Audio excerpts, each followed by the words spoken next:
Hello, Abnormal Investigations. Good to see you guys.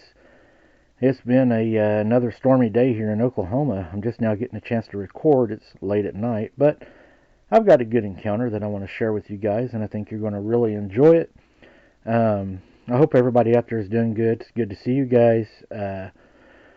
We're talking about and kicking around an idea of moving our live from Saturday nights. We're not sure what night we'll be doing that on, but we may be moving from Saturday nights as there is so many people fighting for that night. It just doesn't make sense.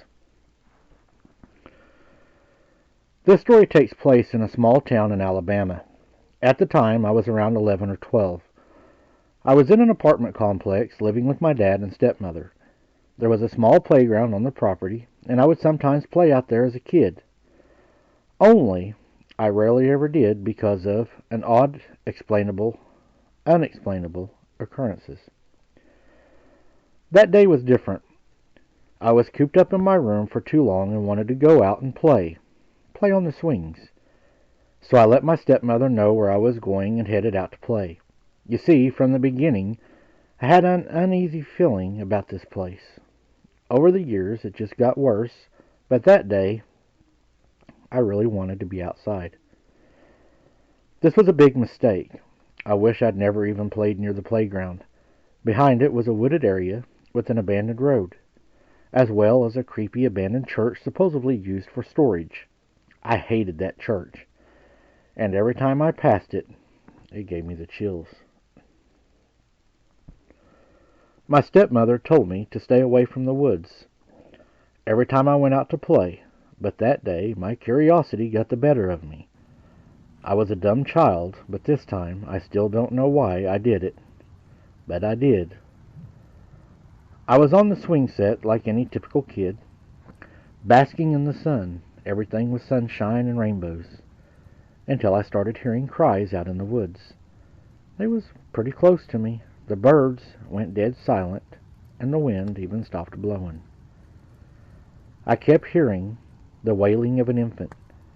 My instinct told me to run, but something else, it beckoned me to follow the cries, like I needed to. I felt like I had no choice. I remember getting off the swing set and standing at the entrance of the wooded area for the longest time. Then I noticed something coming toward me in the brush. Something big. It was huge. It snapped branches. The cries were almost deafening. The wind picked up out of nowhere, and it felt like it was pushing me toward this thing. I was frozen in fear, so terrified I couldn't even cry out or shed a tear. As a kid, I got scared very easily, and I would run away from everything that popped up at me. I was a notorious crybaby. But this time I was glued to the spot, so afraid that I felt nothing.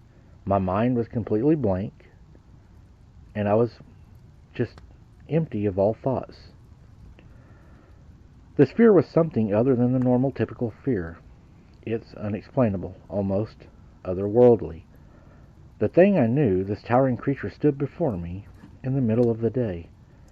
I don't know what it was, and I still don't to this day.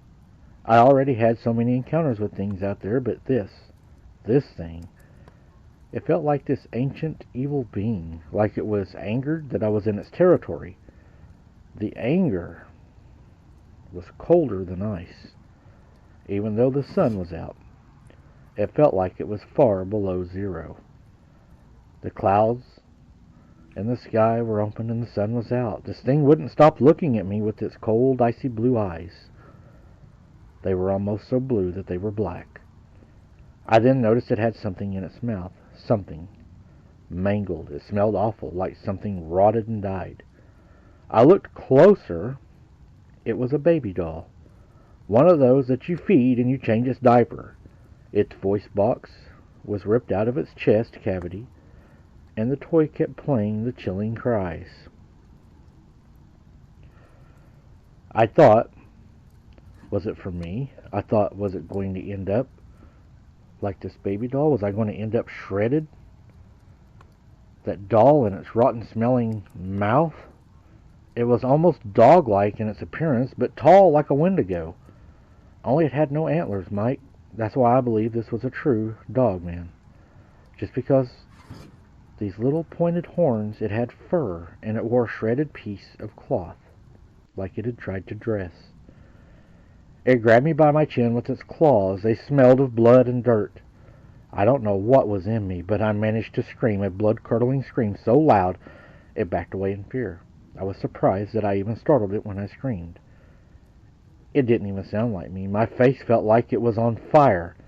I could feel the ground even though I felt like it was melting under me, the dirt turning to mud where I stood. I don't even know what I said, because it definitely wasn't any sort of language known to man. I shouted at it, and before I knew it, my vision went white and then black. I woke up in the grass near the entrance of the playground. I don't know how I got there. My body felt like it went through 3 marathons, a month of boot camp, and I was incinerated at least 3 times. I shakily got up. I could barely move. I laid back down in the grass for at least 20 minutes or more. I lost my sense of time and was confused about where I was. It didn't take me long to realize, because the large crows that lived around there reminded me of where I was. I was living right on top of a gateway to hell? Is that what had happened? That this thing let me know that humans didn't belong there? Many things happened at that place. I have too many stories to tell. This was the one story about the nightmare hole I lived in for several years. I don't know what to call this thing, Mike, but it looked like a damn werewolf or a dogman or a hybrid mixed with a human. I remember it having bat-like wings, it seemed like, on its back, because when I backed away from me, it sort of flew up off the ground. Another time I saw it fly over the roof of our complex after my parents and I got home from a movie one night. All I can say is that you should never ever go into any small place in the woods by yourself. There is demons out there. I don't know to call it a werewolf, a dogman, a wendigo, or what you would call it, but I know the one word that fits is a damn demon. This is the most evil thing I have ever seen. Later I found out what had saved me is whenever I passed out, the old man that took care of the playground, that took care of our place we lived, saw me pass out and rushed over, grabbed me, and had moved me up. He had left to get me a cold wash rag. That's the only thing that saved my life.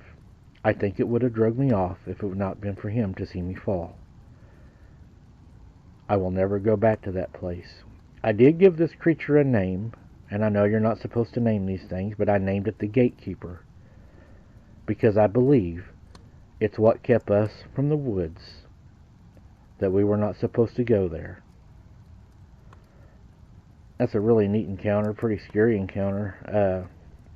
The baby crying, I've heard that while I was in the woods before, but I felt like it was actually the creature making that noise. It's pretty interesting that it was using a baby doll to make that noise, almost like it was using a call like we would for a duck or a game call, but using it on humans. So that is pretty interesting. Thank you very much for sharing your encounter. Thank you everybody for watching and hitting the like button. And until next time, guys, keep your head on a swivel and don't be something's dinner. We'll see you on the next one, guys.